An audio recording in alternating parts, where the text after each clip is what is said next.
Hello my dear friends, मैं Krishna Kumar, founder of Maharshi tutorial, एक बार फिर आपके सामने आया हूँ प्रोनाउन सीरीज का पहला वीडियो लेकर पर्सनल प्रोनाउन के बारे में।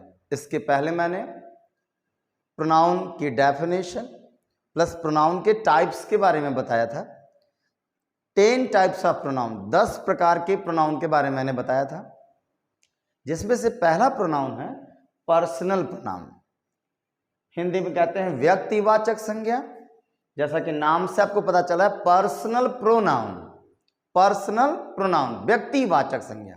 नाम में तो है कि ऐसा प्रोनाउन जो व्यक्तियों के लिए, जो पर्सन के लिए इस्तेमाल होता है, वो पर्सनल प्रोनाउन कहलाता है। आइए डेफिनेशन देखते हैं। अ personal pronoun is a pronoun, personal pronoun एक ऐसा प्रोनाउन है दैट रिप्लेसेस, जो स्थान ग्रहण कर लेता है, जो रिप्लेस कर देता है किसको? अ प्रॉपर नाउन को, किसी प्रॉपर नाउन को, व्यक्तिवाचक संज्ञा को, प्रॉपर नाउन को। चाहे वो प्रॉपर नाउन पर्सन के रूप में हो, चाहे वो प्रॉपर नाउन प्लेस के रूप में हो, चाहे वो प्रॉपर नाउन थिंग यानी किसी वस्तु के रूप में हो। पर्सन के रूप का मतलब जैसे राम, सीता, ये प्रॉपर नाउन है पर्सन के रूप में। प्लेस जैसे मुंबई, आगरा, दिल्ली, इंडिया, अमेरिका, ये सब प्लेस हैं। थिंग में हम किसी चीज़ का नाम ले लें, जैसे किसी पुस्तक का नाम ले लें, जैसे रामायण, महाभारत, गीता, कुरान, बाइबल, ये वस्तुओं में आ जाते हैं जिनके प्रॉपर नाउन होते हैं। It means a personal pronoun is a pronoun that replaces a proper noun. Personal pronoun एक ऐसे प्रोनाउन होता है, एक ऐसा प्रोनाउन होता है जो किसी प्रॉपर नाउन को रिप्लेस करने की क्षमता रखता है, अपने अंदर एबिलिटी रखता है। दूसरा डेफिनेशन क्या है? Word that refers to a person, ऐसा शब्द जो किसी पर्सन, किसी व्यक्ति के बारे में हमें रेफर करता है, बताता है। वर्बली, चाहे वो मौखिक रूप से बताता हो, या इन राइटिंग, चाहे वो लिखित रूप से, यानी बोलते समय या लिखते समय। एक ऐसा वर्ड, एक ऐसा शब्द जो किसी पर्सन के बारे में बताए, किसी व्यक्ति के बारे में बताए, चाहे वो ओरली बताए या इन रिटन बताए, is called a personal pronoun. Third definition, personal pronouns are monosyllabic words. Personal pronoun क्या होते हैं? मोनोसिलेबिक वर्ड्स होते हैं। इट मीन्स ऐसे शब्द होते हैं मोनोसिलेबिक। मोनो मतलब एक, सिलेबिक मतलब शब्दांश। आप सिलेबल वर्ड सुने होंगे।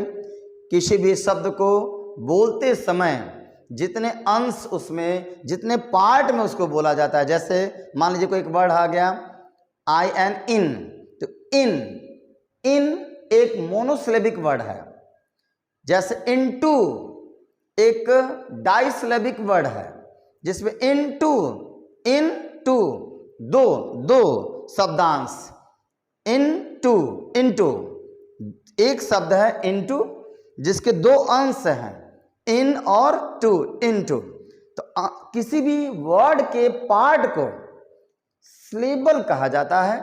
इसीलिए personal pronoun are monosyllabic word. जितने भी पर्सनल प्रोनाउन होते हैं वो सब मोनोसिलेबिक होते हैं। जैसे I, we, they, you, he, she, it, ये सब मोनोसिलेबिक है, एक बार में बोले जा रहे हैं। इनको बोलने के लिए दो शब्दांश की जरूरत नहीं, केवल एक बार में ये बोला जा रहा है। नोट क्या खास बात है? पर्सनल प्रोनाउन हेल्प, जो पर्सनल प्रोनाउन होते हैं वो हेल्प्स करते हैं टू अवॉइड, बचने में, किस बात को? रिपीटेशन, रिपीटेशन दोहराना, बार बार लिखना, एंड इंप्रूव सेंटेंस फ्लो, और किसी भी सेंटेंस को जल्दी से बोलने में, स्पीडली बोलने में मदद करते हैं पर्सनल प्रोनाउन।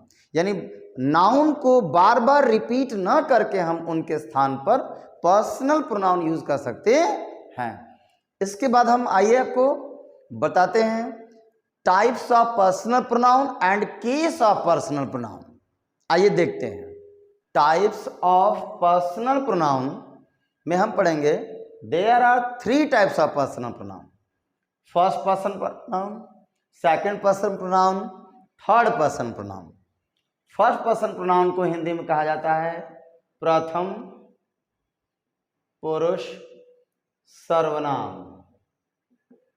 सेकंड पर्सन को कहा जाता है मध्यम पुरुष सर्वनाम। थर्ड पर्सन को हिंदी में कहा जाता है अन्य पुरुष सर्वनाम। आइए जानते हैं फर्स्ट पर्सन प्रोनाउन क्या है।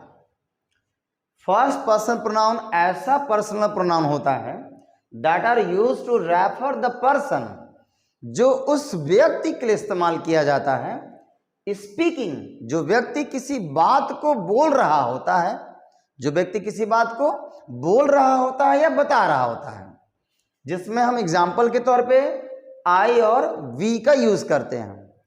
सेकंड पर्सन प्रोनाउन ऐसे पर्सनल प्रोनाउन होते हैं that are used to refer the person speaking to, जो उन व्यक्तियों के लिए यूज किया जाता है, उन पर्सन के लिए यूज किया जाता है जिनसे हम बात करते हैं, जो हमारी बातों को सुनते हैं, जिसमें एग्जाम्पल के तौर पे हम पढ़ेंगे यू के बारे में। थर्ड पर्सन प्रोनाउन क्या होता है? ऐसे पर्सनल प्रोनाउन होते हैं जो that are use to refer the person, जो उन व्यक्तियों के बारे में बताते हैं हमें, या उन व्यक्तियों के लिए इस्तेमाल किए जाते हैं स्पीकिंग ऑफ, जिनके बारे में हम बात करते हैं, जिनके बारे में हम क्या करते हैं? बात करते हैं। इस प्रकार किसी भी बात को करने के लिए तीन लोगों की आवश्यकता होती है, बात को कहने वाला, बात को सुनने वाला और जिसके बारे में बात हो। तो बात को कहने वाले के लिए जो प्रोनाउन यूज होता है वो फर्स्ट पर्सन प्रोनाउन, बात को सुनने वाले के लिए जो प्रोनाउन यूज होता है वो सेकंड पर्सन प्रोनाउन, और जिसके बारे में हम बात करते हैं जो अन्य लोग होते हैं, जो फर्स्ट और सेकंड को छोड़कर जो लोग होते हैं, उनके लिए जो थर्ड प्रोनाउन यूज होता है वो है थर्ड पर्सन प्रोनाउन। आइए जानते हैं केस ऑफ पर्सनल प्रोनाउन के बारे में। पर्सनल प्रोनाउन है 3 केसेस। पर्सनल प्रोनाउन 3 केसों में बटा होता है। इट मीन्स केस मतलब क्या?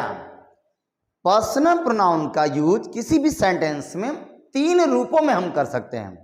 पहला नॉमिनेटिव केस के रूप में, दूसरा ऑब्जेक्टिव केस के रूप में, तीसरा पजेसिव केस के रूप में। नॉमिनेटिव केस के रूप में कैसे इस्तेमाल होता है पर्सनल प्रोनाउन किसी भी सेंटेंस में? लिखा है nominative case is used when a noun और pronoun is used as the subject of a verb. जब किसी सेंटेंस में सब्जेक्ट के स्थान पर जब हम पर्सनल प्रोनाउन को रखते हैं तो उसके उस रूप को नॉमिनेटिव केस कहा जाता है। जैसे I, we, they, you, he, she, it, ये सारे पर्सनल प्रोनाउन नॉमिनेटिव केस में हैं। It means they will always be used at the position of subject. ये हमेशा सब्जेक्ट के स्थान पर यूज किए जाएंगे। जैसे आई एम अ स्टूडेंट, इस लाइन का जो सब्जेक्ट है वो है आई, और आई जिस रूप में है वो है nominative case. Objective case is used when a noun और pronoun is used as an object of a verb, यानी ऐसा पर्सनल प्रोनाउन जो ऑब्जेक्ट का जगह ले ले, ऑब्जेक्ट के स्थान पर वो जिस रूप में आता है उस रूप को हम कहते हैं ऑब्जेक्टिव केस। ये सभी ऑब्जेक्टिव केस दिए गए हैं। आई का ऑब्जेक्टिव मी, वी का ऑब्जेक्टिव अस, इसी प्रकार सबके ऑब्जेक्टिव हम। Example, Ram called me, Ram ने मुझे बुलाया। इस लाइन में मी ऑब्जेक्ट के स्थान पर है और मी जिस रूप में, ये पर्सनल प्रोनाउन है और जिस रूप में इस समय यहाँ पे मौजूद है वो कहलाता है objective case. Third possessive case is used to express position. Possessive case का इस्तेमाल पोजीशन, अधिकार दिखाने के लिए, ओनरशिप, मालिकाना हक दिखाने के लिए इस्तेमाल किया जाता है किसी भी चीज पर। जैसे आई का पजेसिव माइन हो गया, इसी प्रकार सबके पजेसिव दिए गए हैं। दिस पेन इज योर्स, ये कलम तुम्हारा है, यानी यह कलम तुम्हारा है, यानी पेन पे किसका अधिकार हो गया? योर्स। ये एक प्रकार का पर्सनल प्रोनाउन है और ये जिस रूप में इस समय है वो कहलाता है पजेसिव केस। अगर मेरे द्वारा दिया गया नॉलेज आपको इंफॉर्मेटिव लगा हो, नॉलेजफुल लगा हो, मेरे महर्षि ट्यूटोरियल को जरूर सब्सक्राइब करिए, अधिक से अधिक लोगों तक शेयर करिए। Thank you very much everyone.